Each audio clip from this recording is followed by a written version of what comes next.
एक ऐसी मछली जो इतना तेज करंट मारती है कि यमराज खुद लेने आ जाए। क्या कभी ऐसा पेड़ देखा है जो जमीन पर चलता हो? गाड़ी में पेट्रोल की जगह अगर ये एलिमेंट डाल दे तो गाड़ी 15,000 सालों तक चल सकती है।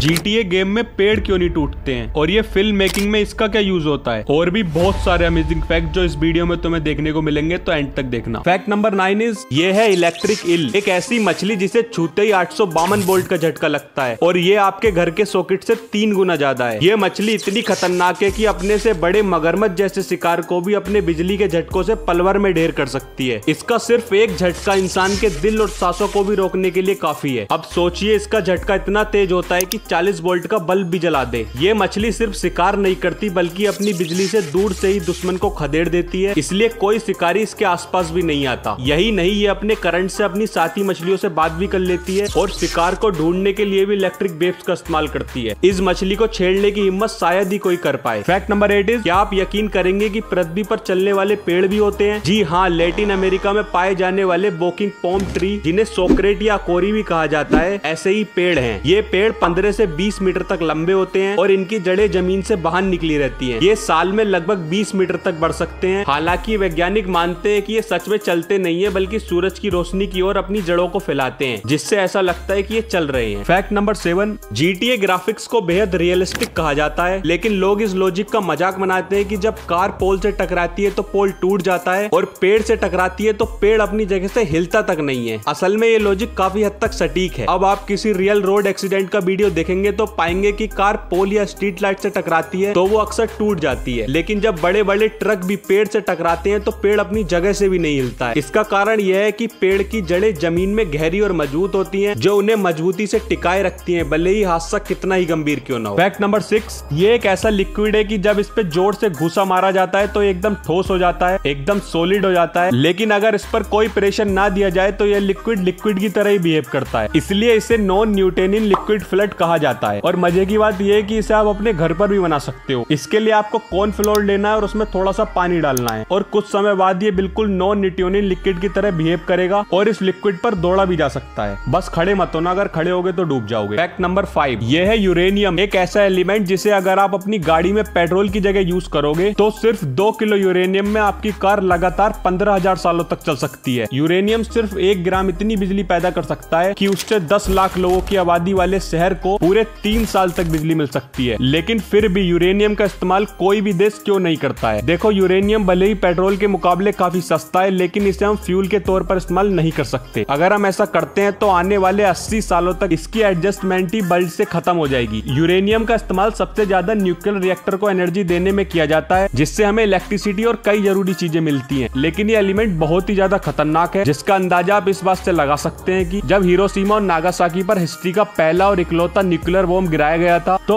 उस समय 68 किलोग्राम यूरेनियम का यूज किया गया था, जिसमें से 0.002% ही पूरी तरह से एनर्जी में कन्वर्ट हुआ था। तो सोचकर देखो, अगर 68 किलो का 0.002% पर ही इतनी तबाही हो गई थी तो क्या होता अगर आधा भी एनर्जी में कन्वर्ट हो जाता तो। फैक्ट नंबर 4, जैसे ही डायरेक्टर लाइट्स कैमरा एक्शन बोलता है तब हर सीन के टेक पर इस यंत्र का यूज होता है। इसको क्लैपर बोर्ड कहते हैं। ये यंत्र एडिटर्स के लिए बहुत ज्यादा काम का होता है। इससे एडिटर को पता चल जाता है कि कौन सा सीन कौन सा टेक है। इसी के साथ डेट, डायरेक्टर, प्रोड्यूसर, साउंड, यहाँ तक कि फिल्म का नाम भी इस पर लिखा होता है। और इसका सबसे कमाल का काम है इसका ऑडियो और वीडियो में आपस में सिंक कराने का, यानी जोड़ने का। शूटिंग के दौरान इस तरह के एक्सटर्नल माइक्रोफोन्स का यूज किया जाता है, जो कि इस क्लिपिंग को साउंड या कैप्चर करता है, ताकि जब प्रोडक्शन के बाद एडिटर ऑडियो और वीडियो को सिंक करे यानी आपस में जोड़े तो क्लिप की साउंड उनका ये काम आसान कर देती है। ये मान लो कि इस डिवाइस के बिना एडिटिंग हो ही नहीं सकती। फैक्ट नंबर 3, पार्ले जी इंडिया का ही नहीं बल्कि दुनिया का नंबर 1 मोस्ट सेलिंग बिस्किट है। पार्ले जी में जी का मतलब जीनियस नहीं, पार्ले जी में जी का मतलब ग्लूकोज है। लोग इसे पहले पार्ले ग्लूकोज के नाम से जानते थे, जिसे बाद में सिर्फ पार्ले जी कर दिया गया और एड्स में जी माने जीनियस कर दिया। हर सेकंड ऑन एन एवरेज 4500 लोग पार्ले जी बिस्किट खरीदते हैं। और एक अमेजिंग बात यह है कि अगर आप पूरे साल में बिकने वाले पार्ले जी बिस्किट्स को लाइन में लगा दे तो आप इक्वेटर टू इक्वेटर कर सकते हैं। और आप पार्ले जी के साथ पार्ले जी वाली लड़की को तो जानते ही होंगे, लेकिन ये है कौन और ये लड़की आप कहाँ है? सन सन 1990 में इस बात पर बहुत चर्चा हो रही थी कि पार्ले जी पर ये लड़की कौन है। इसकी रियल आइडेंटिटी रिवील करने के पीछे बहुत सारे दिमाग लगे हुए थे। नीरू देशपांडे, सुधा मूर्ति और गुंजन गुदा निया, ये नाम बहुत ज्यादा पार्ले जी गर्ल्स से जोड़े गए। बहुत सारी रिपोर्ट्स में यह भी क्लेम किया गया कि पार्ले जी बिस्किट्स पर जो लड़की है वो सुधा मूर्ति के बचपन की फोटो है। इसके बाद तुरंत ही सेम चीज लोग नीरू देशपांडे पर भी छापने लगे, जो सबसे ज्यादा लाइमलाइट में बनी रही। रीजनल न्यूज़पेपर में इनकी फोटो के साथ शॉर्ट स्टोरी बहुत ज्यादा शेयर हुई, जिन पर यह लिखा हुआ था कि ये नागपुर से बिलोंग करती है और बहुत हम्बल बैकग्राउंड से हैं। और इनके पापा ने 4 साल की उम्र में यह फोटो क्लिक करी थी, जो इतनी अच्छी खिंची थी कि इसे पार्ले जी के लिए सिलेक्ट करा गया। पर कहानी में ट्विस्ट तो तब आया जब पार्ले जी के प्रोडक्ट मैनेजर ने खुद आकर कहा कि पार्ले जी के पैकेट पे जो लड़की है वो रियल लाइफ इंडिविजुअल नहीं है, इसे तो 1960 में बनाया गया था। ये एक्चुअली में सिर्फ एक ड्राइंग है जिसे एक आर्टिस्ट मगनलाल दहिया ने 1960 में बनाया था, जो उस टाइम एवरेस्ट क्रिएटिव एजेंसी में काम करते थे। फैक्ट नंबर 2, उल्लू की टांगे बिल्कुल इंसानों जैसी होती हैं। हाँ, ये एकदम सच है। चलो दिखाता हूँ। आउल्स यानी उल्लू को आपने कभी ध्यान से देखा होगा तो आपने नोटिस किया होगा कि उल्लुओं की टांगे कभी दिखती ही नहीं है और देखने पर लगता है कि इनकी टांगे चिड़िया से भी छोटी छोटी होती होंगी, लेकिन ये सच नहीं है। उल्लू फल्फी होते हैं, इसलिए उनकी टांगे फेदर से छुपी हुई होती हैं और यहाँ तक कि इतनी लंबी टांगे आपने किसी और दूसरी चिड़िया में देखी भी नहीं होंगी सिवाय ऑस्ट्रिच के। इनकी टांगों को देखने के लिए आपको इनके पंखों को ऊपर करना पड़ेगा। फैक्ट नंबर 1, चलो बताओ ऐसी कौन सी चीज है जो तुम आज तक सबसे ज्यादा भूले हो। लेकिन मैं शर्त लगा सकता हूँ आप ऐसी चीज नहीं भूल सकते जो ये आदमी भूल गया। दरअसल इनका नाम है रिचर्ड हैरिस, जिन्होंने हैरी पॉटर में डंबलडोर का किरदार निभाया था। इन्हें एक मूवी में काम करने के बदले रोल्स रॉयस दी गई थी और इस आदमी को शराब पीने का इतना शौक था कि यह आदमी अपनी लग्जरी रोल्स रॉयस को पार्किंग में भूल आया। जब इस आदमी को 25 साल बाद रोल्स रॉयस की याद आई तो उसका पार्किंग का किराया 40 करोड़ हो चुका था, जो कि रोल्स रॉयस की कीमत से बहुत ज्यादा था। तो अब लेने का फायदा ही क्या है। अगर फैक्ट पसंद आए तो सब्सक्राइब करके जाना। बाय।